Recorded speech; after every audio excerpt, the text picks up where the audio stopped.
Basaza musangira ngingo gitaramo muri kino gitaramo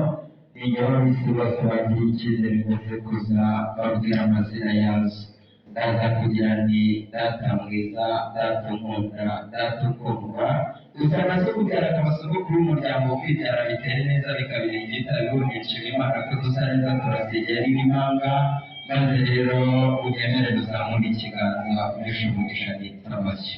amashyi menshi ku mubyeyi mukabyara amashyi menshi hanyuma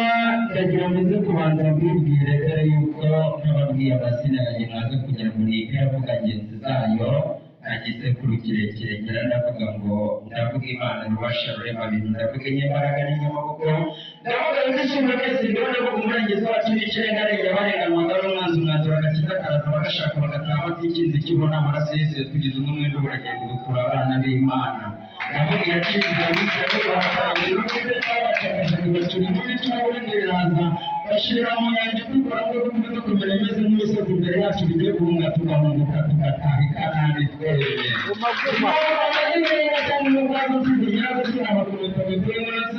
sinasaba igitoki n'urutoki sinasaba kandi urupangu sinasabiriza data wo mu ijuru ari umutunzi kirazira ndavuga yandeye ku munwa yandariye abasinzi abasabanya abajura baraza ariko urundi umunani bimuburiye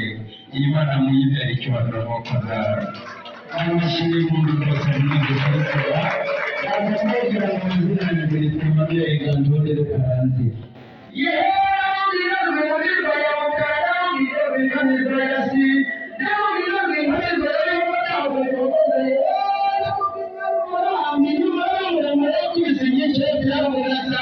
turagira turagira impunzi abizanya bitwara intebe z'imanzi rwa rukatira mbere abigo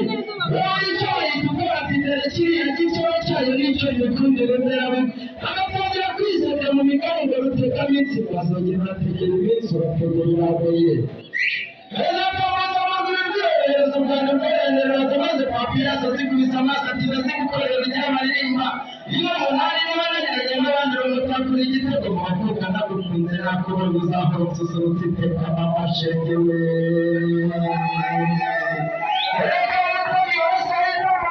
isusurukura basumba isura yanjye yaragusabye reka nshimire we kubyaye numara kubona neza babyaye uzabahizute mama shegewe bambare bagataye hambere imami mareza papirasa tuzangura iki ati n'abaziranye